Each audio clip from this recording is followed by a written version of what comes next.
kind of girl he wants, but he forgot. This ain't build a bitch. You don't get to pick and choose. Different ass and bigger boobs. If my eyes are brown or blue, this ain't build a bitch. I'm filled with flaws and attitudes. So if you need perfect, I'm not built for you.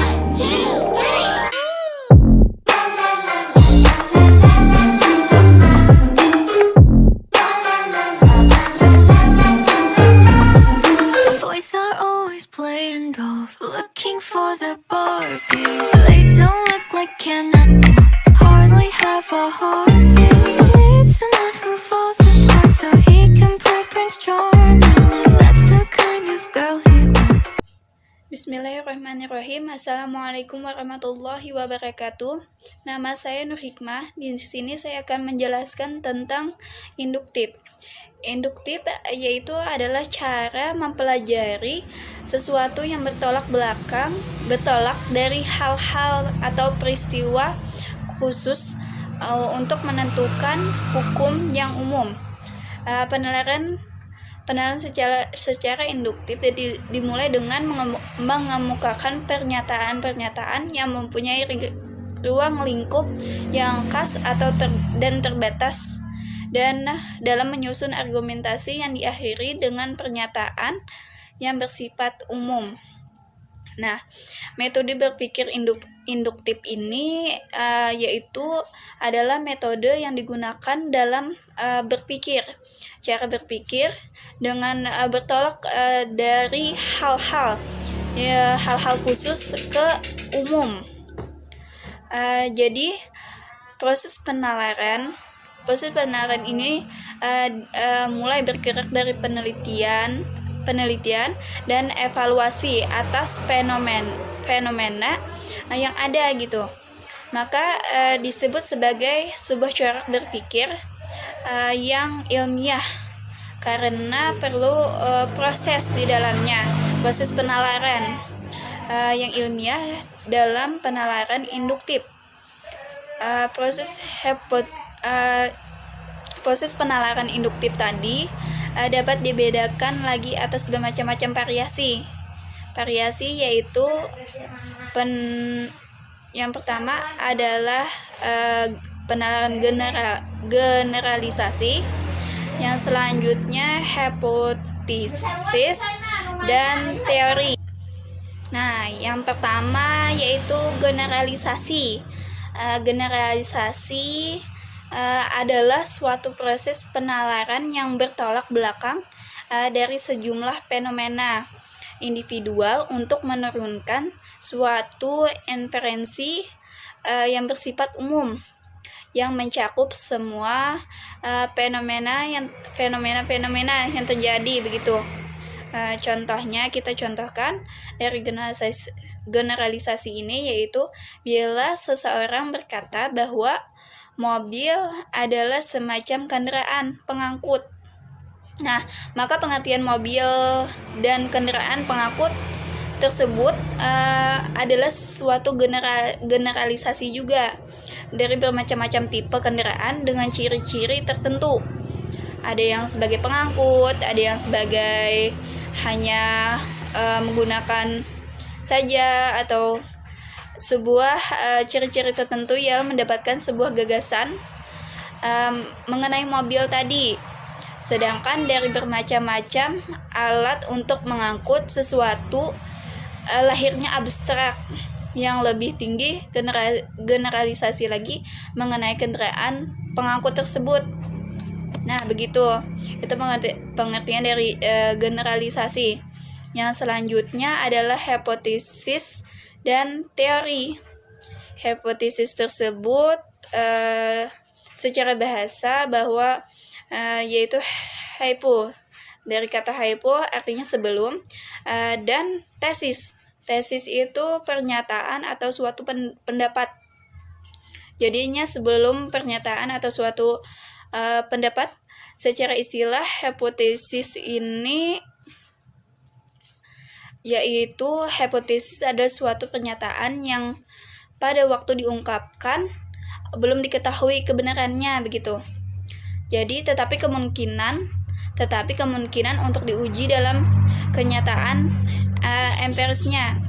Jadi, proses pembentukan hipotesis ini merupakan sebuah proses penalaran atau pemikiran yang melalui tahap-tahap tertentu.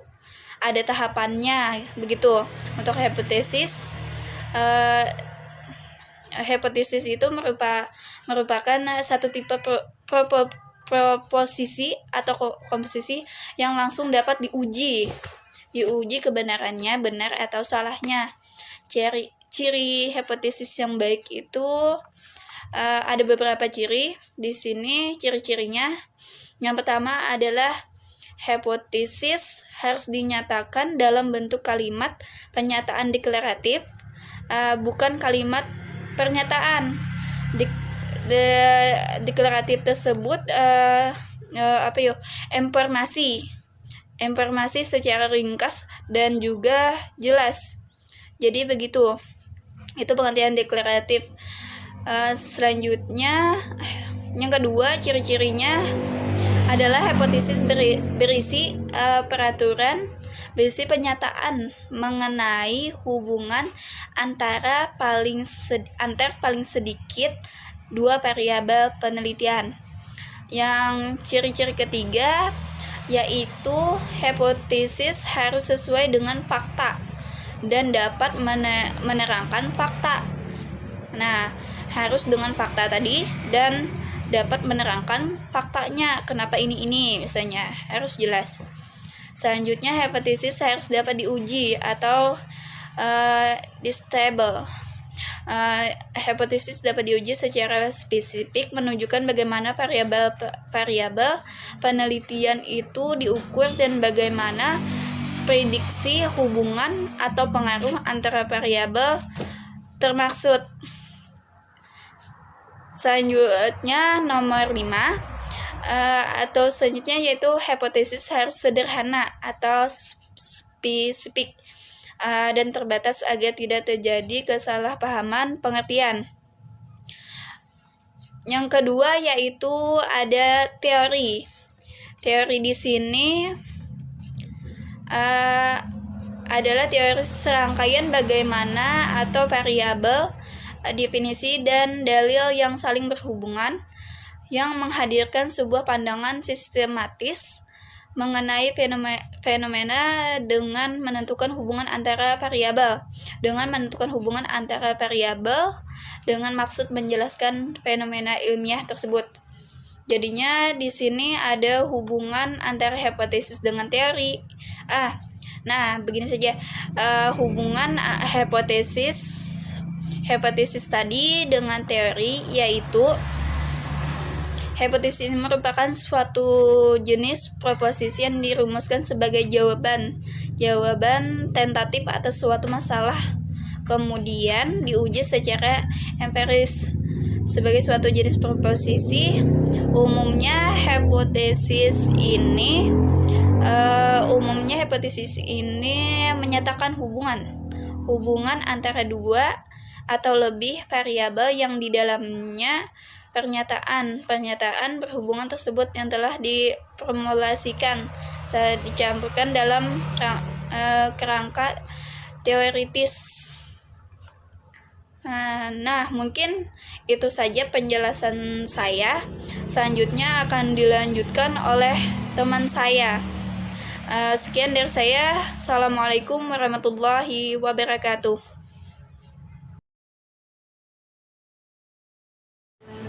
Assalamualaikum warahmatullahi wabarakatuh. Baiklah, di sini saya perwakilan dari kelompok 1 akan menjelaskan tentang analogi. Analogi dalam bahasa Indonesia adalah kias atau dalam bahasa Arab qosa yang artinya mengukur atau membandingkan. Analogi adalah suatu perbandingan yang mencoba membuat satu gagasan agar terlihat benar dengan cara membandingkannya dengan gagasan lain yang mempunyai hubungan dengan gagasan yang pertama.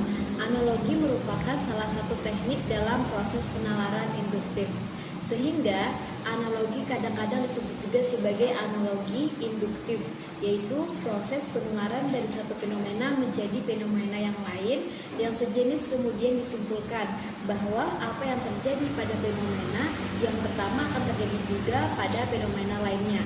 Adapun macam-macam dari analogi yaitu terbagi menjadi dua. Pertama, analogi induktif. Analogi induktif itu adalah analogi yang disusun berdasarkan persamaan yang ada pada dua fenomena. Kemudian ditarik kesimpulannya bahwa apa yang ada pada fenomena terjadi pertama juga pada fenomena kedua. Adapun yang kedua yaitu analogi deklaratif. Analogi deklaratif merupakan metode untuk menjelaskan atau menegaskan sesuatu yang belum dikenal atau masih samar-samar. Nah, dengan sesuatu yang sudah dikenal, cara ini sangat bermanfaat karena ide-ide baru menjadi dikenal atau dapat diterima apabila dihubungkan dengan hal-hal yang sudah kita ketahui atau kita percayai. Misalnya, untuk penyelenggara negara yang baik diperlukan integritas antara kepala negara dengan warga negaranya. D. D. Hubungan kasual. Hubungan kasual sering diartikan sebagai penalaran yang diperoleh dari gejala-gejala yang saling berhubungan atau hubungan sebab akibat, atau bisa disebut dengan hubungan kausal. Hubungan kausal dapat berupa sebab yang sampai kepada kesimpulan merupakan akibat atau sebaliknya. Ada 3 jenis hubungan kausal. Pertama, yaitu hubungan sebab akibat. Yang kedua, hubungan akibat dan sebab. Yang ketiga, hubungan sebab akibat 1 dan akibat 2. Baiklah, itu saja yang dapat saya sampaikan. Terima kasih. Wassalamualaikum warahmatullahi wabarakatuh.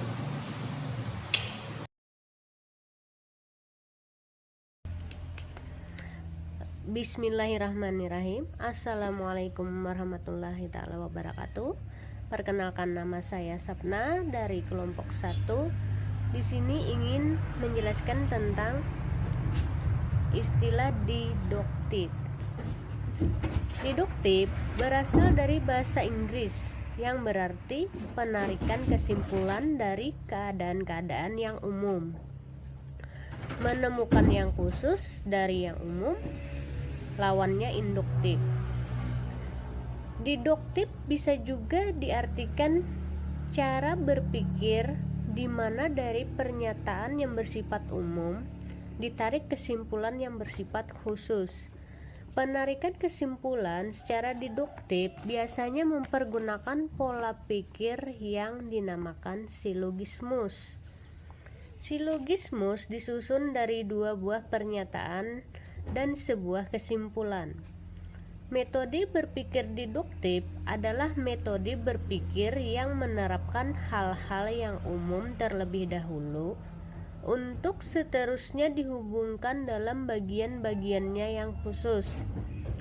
Adapun sebagian macam corak berpikir deduktif adalah silogisme kategorial, silogisme hipotesis, silogisme disjungstif, atau silogisme alternatif dan sebagainya.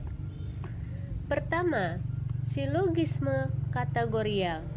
Silogisme adalah suatu bentuk penalaran yang berusaha menghubungkan 2 proposisi atau pernyataan yang berlainan untuk menurunkan suatu kesimpulan atau inferensi yang merupakan proposisi yang ketiga. Kedua proposisi yang pertama disebut dengan premis.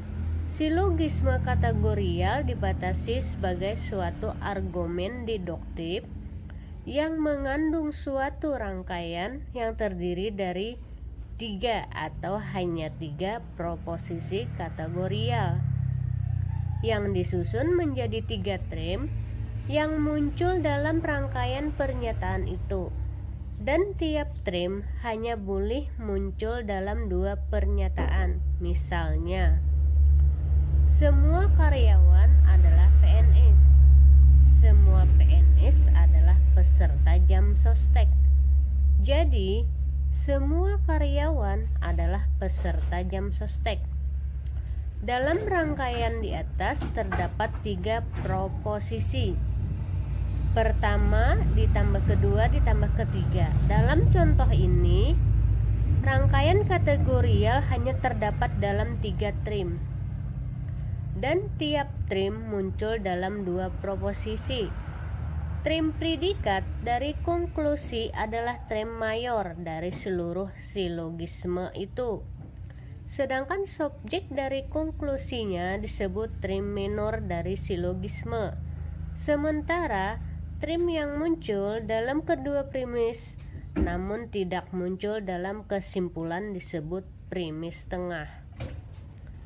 Kedua, silogisme hipotesis.